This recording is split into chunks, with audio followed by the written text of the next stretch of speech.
This Week at Otterbein, I'm Jay Corbett. On this show, the Otterbein community mourns the death of a recently retired professor emeritus. I'm Alicia Lawson. Also this week, a Cleveland Avenue traffic pattern change may affect, but first. Last year, Otterbein 360 staff member Anna Schiffbauer brought a lawsuit against the university over the police department records of Otterbein. Schiffbauer is now graduated, but her case over whether private university police department records should be public information or not will be heard by the Ohio Supreme Court. We had a chance to talk with Schiffbauer's lawyer, Jack Greiner, about the case and where it goes from here. To the complaint, so in the public records realm, a party can file a case in what's called an original action in the Supreme Court, and that's what we did. We went straight to the Ohio Supreme Court with this case, but it's not an appeal. Typically, the Supreme Court is a reviewing court, so in other words, a trial happens, and then an intermediate appellate court looks at it, and then if the Ohio Supreme Court wishes to, it can take the case for appellate review. Well, I think that the ability to view arrest records, it matters from a student perspective, but just from a public perspective. I think that, potential danger, or at least the ability to know, like, what's going on campus, from a crime perspective, from a little bit more detailed perspective. Certainly there is the Clery Act that does mandate presentation of the statistics in a summary fashion. Is there somebody in class next to you who's a potentially dangerous person, or at least has a substantial arrest record that you might not otherwise know if you can't see the arrest records themselves. This year's honorees for Alumni Weekend's Alumni Awards have been announced. General Lance W. Lord has been named Distinguished Alumnus for his 37 years of military service. Special Achievement Awards will be given to Dr. Mary Ann Everhart McDonald, Judge David W. Face, and Donna Lee Valpute Hanley. Community Service Awards will go to Dom Tabiri, Terry Tabiri, and Sherry Williamson. The Alumni Awards ceremony takes place in Riley Auditorium on April 25th. Former nursing professor Joan Pryor McCann passed away this past Saturday. McCann was 68 years old and highly regarded nursing educator of Central Ohio. She started her career teaching at universities including Duquesne, Ohio State, Franklin, England, and ending her career here at Otterbein. She was an honorary trustee of the Florence Nightingale Museum in London and also an active of the Sigma Theta Tau International Nursing Society. She received much recognition throughout her nursing career, including receiving the Nursing Education Award in 2000 and also developing international exchange programs for nurses. Calling hours will be taking place this evening with a funeral to follow tomorrow, March 13th at 11 a.m. Flower donations can be sent to Zonta International or Sigma Theta Tau International Nursing Honor Society. Leadership traits and principles of the U.S. Marine Corps will be the topic for the next Ross Leadership Hour. Retired Lieutenant General Dennis McCarthy will give the 7:30 a.m. presentation on Tuesday, March 17th in Roush 114. McCarthy's seminar will emphasize bottom-up execution, top-down support, commander's intent, and end state. The event is free and open to the public, but pre-registration via email to Debbie Johnson is highly recommended. Construction has resumed on Cleveland Avenue on the northeast side of Franklin County. Starting today, the right lane of Cleveland Avenue, south, coming from Westerville, will be exit only to I-270 west. Only the left lane will be able to continue south on Cleveland. The crews will be raising and replacing the bridge over the interstate. This $8.6 million project is expected to be done in October of this year. There will be limited parking on campus this Friday evening. Otterbein University is hosting the OHSAA Girls High School Regional Basketball Championship at the Reich Center. A large number of visitors will be arriving beginning at 5:30 p.m. Parking spots will be open to all guests. OPD and Township Police will be handling all traffic at Home Street, Center Street, and Martin Drive.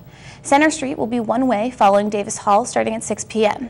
Students living in Davis Hall will have to find alternate parking if lots are full during the duration of the game. Tip-off is at 7:30 p.m. Tickets can be purchased at the Reich Center box office. Under the Lights Diversity in Sports Series concludes with a trip to the Pro Football Hall of Fame on March 21st. While on the trip, students will observe and discuss the various ways diversity has impacted sports as a whole. Registration ends on March 18th, and the number of seats for this trip is limited. There is no cost for this trip to the Pro Football Hall of Fame. For more information, contact the Office of Diversity. The Center for Community Engagement is sponsoring a weekend full of leadership skills and community building at Camp Wilson. The two-day event will take place this Saturday, March 14th, and will continue to Sunday the 15th. The camp is located at Bellefonte, Ohio, and interested students will pay $10 to cover food, transportation, lodging, activities during the weekend. For more information, contact Leslie Calvin. AGUS, the Otterbein Humanities Journal, is accepting entries for its annual cover art competition. The winning entry will appear on the cover of the 2015 edition of AGUS. Entries are due on March 16th. All Otterbein undergraduates are eligible to enter by submitting a JPEG file of at least 300 DPI. The entries must be emailed to agus@otterbein.edu. The Five Cardinals experience is a big part of students' college career here at Otterbein. Students are eligible to apply to get their cards. Graduating seniors who have earned at least one card throughout their time here at Otterbein will be recognized with cords at graduation. Those who have earned 3 or more will receive Cardinal Experience transcripts. If you want to receive honors this May, you must apply by March 25th. Contact Melissa Gilbert for details. Have you ever gone somewhere on vacation and couldn't catch a taxi? I know I have. That's why on this week's Tech Time with Jay, I give you the lowdown on a personal driver app that you can use when you can't catch a ride.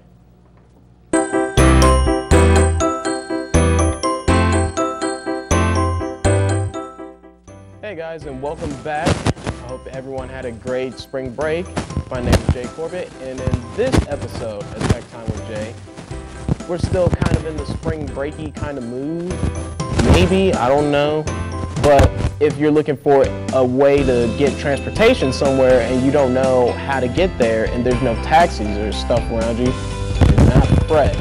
There's an app called Uber where you can order your own personal driver to come to a location where you're at and pick you up. So let's check this app out real quick. Uber saves time by connecting you to a driver as quickly as possible. You can request a ride using the Uber app and get picked up within minutes. An on-demand service means no reservations are required and no waiting in taxi lines. You can easily set your pickup location on the map, and even if you don't know the exact address, you can get connected to your personal driver and check the progress of your Uber at any time. So when you call your Uber driver, you can sit back, relax, and go anywhere you want. And you'll be emailed a receipt when you arrive at your location. Well guys, that is Uber for you. It's basically your own personal taxi service. You have your own personal driver, and I highly suggest downloading this app, especially if you love taking trips down to different parts of the world like Cancun or somewhere, because you won't be able to have your own ride. You won't be able to take your own ride with you. So having your own personal driver is probably the next best thing. And you can also get your own personal driver and stick with that driver the entire time. Well, that's the show for you. That's the end of Tech Time with Jay. Hope to see you guys next time.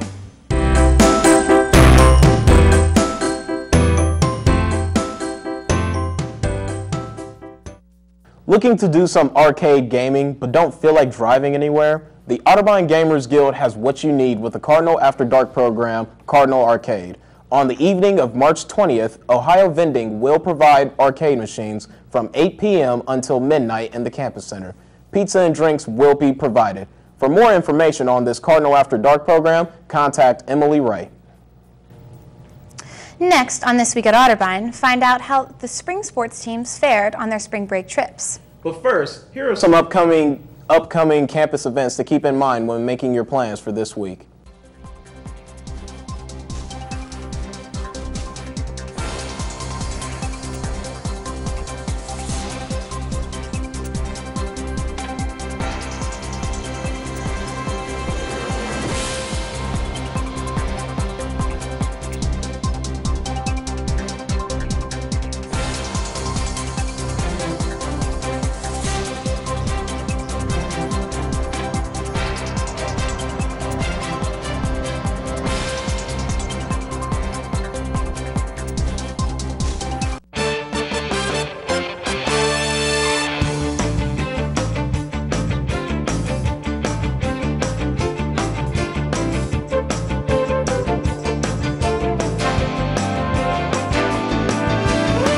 Otterbein spring athletics began last week with spring sports making their usual trips to the southern states over the break. The baseball Cardinals are off to the most successful start in school history, going 9-1 last week in Fort Myers, Florida. The Cards came up just short of finishing the trip undefeated, starting 9-0, but losing Game 2 of a doubleheader their last day in the Sunshine State. Over the trip, sophomore center fielder Tyler Kent batted .467 and was named OAC Hitter of the Week. Senior first baseman Jake Zimmerman hit 4 home runs, scored 16 runs, and was named Otterbein Male Athlete of the Week. Coach George Powell's team trip to Indiana this weekend was canceled due to the weather. The baseball team also received votes in the latest edition of the Division III baseball poll. Coach Steiner's softball team was also in Florida and Clermont. Their first 2 games were rained out, and they continued on the trip with 2 wins and 6 losses. Sophomore outfielder Molly Riggs started for Otterbein in all 8 games and batted .583. The team next plays March 18th at Kenyon before opening up home and conference play on the 21st with a doubleheader against Mount Union. Also, both the men's and women's lacrosse teams were in action in Alabama during the spring break. The men won both their games played in Alabama and returned home with a win yesterday, 17-5 over Mount St. Joseph, their 4th straight win. Robbie Giuliano, who has a team-high 18 goals through 5 games this year, was named OAC Offensive Player of the Week following his tremendous start to the season. The men's team next plays this Saturday in Michigan. The women's team was 2-1 in Alabama, including a double overtime victory over Birmingham Southern, in which Courtney Hilfiger scored a game-winning goal with just 4 minutes remaining. The Cardinals returned to Ohio and picked up a home victory over Hope, and then a 16-1 road loss to Oberlin yesterday.